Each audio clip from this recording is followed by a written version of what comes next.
সুপ্রিয় মাছ চাষি আসসালামু আলাইকুম। আপনারা কি অরিজিনাল দেশি জাতীয় মাগুর মাছ চাষ করতে চাচ্ছেন বা মাগুর মাছ চাষে কতদিন সময় লাগতে পারে বা এভরিথিং কী পুকুরে চাষ করবেন, আজকে এই ভিডিওতে চাষ পদ্ধতি নিয়ে আলোচনা করব। সম্পূর্ণ ভিডিও দেখার অনুরোধ রইল।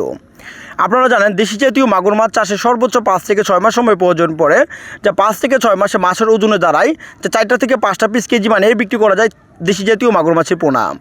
প্রথমেই বলিয়ে রাখি, আমরা দেশি জাতীয় মাগুর মাছ চাষের ক্ষেত্রে ভালো একটা পুকুর নির্বাচন করতে হবে, যে পুকুর থাকতে হবে বন্যামুক্ত। অর্থাৎ দ্বিতীয় কথা হলো পুকুরের পানির গভীরতা, তৃতীয় কথা হলো পুকুরের আয়তন। এই জিনিসগুলো যদি আপনাদের সর্বপ্রথম যদি ঠিক থাকে, তাহলে মাগুর মাছ চাষে সর্বোচ্চ 5 থেকে 6 মাসে 4টা থেকে 5টা পিস 1 কেজিতে মানিয়ে বিক্রি করতে পারবেন। দেশি জাতীয় মাগুর মাছের পোনা আপনারা চাইলে এককভাবেও চাষ করতে পারবেন বা ওই মাছের পোনাগুলো অন্য মাছের সাথে বা অন্য ভ্যারাইটিস মাছের মাছগুলো চাষ করতে পারবেন। এককভাবে চাষের ক্ষেত্রে হলে আপনার সব পুকুরে পানির গভীরতা থাকতে হবে 3 থেকে 3.5 ফিট বা 8 থেকে 9 ফিট, সর্বোচ্চ পানির গভীরতা রাখবেন 6 থেকে 7 ফিট পানির গভীরতা রাখার চেষ্টা করবেন। দেশি জাতীয় মাগুর মাছের পোনা আপনারা জানেন বেশি গভীরতার মাঝে মাছগুলো চাষাবাদ করলে দেখা যাচ্ছে বারবার উপরে এসে অক্সিজেন নিয়ে জীবন নির্বাহ করে টিকে থাকতে পারে দেশি জাতীয় মাগুর মাছের পোনা। দেশি জাতীয় মাগুর মাছের পোনা আপনারা এককভাবে চাষ করতে হলে প্রতি শতকে চাষ করতে পারেন আপনারা 200 থেকে 250 পিস করে মাছ কালচার করতে পারেন প্রতি শতাংশে এককভাবে।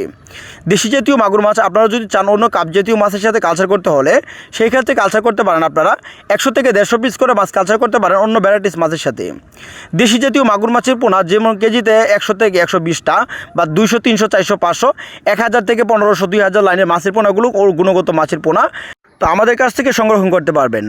আমাদের এখান থেকে সারা বাংলাদেশে যে কোনো প্রান্তে সুস্থ সবলভাবে মাছের পোনাগুলো হোম ডেলিভারির মাধ্যমে বিক্রয় করে থাকি। তো আজকে এই পর্যন্ত দেখা হবে আপনাদের সামনে অন্য একটি ভিডিওতে। সে পর্যন্ত ভালো থাকেন। খুদা হাফেজ। আসসালামু আলাইকুম।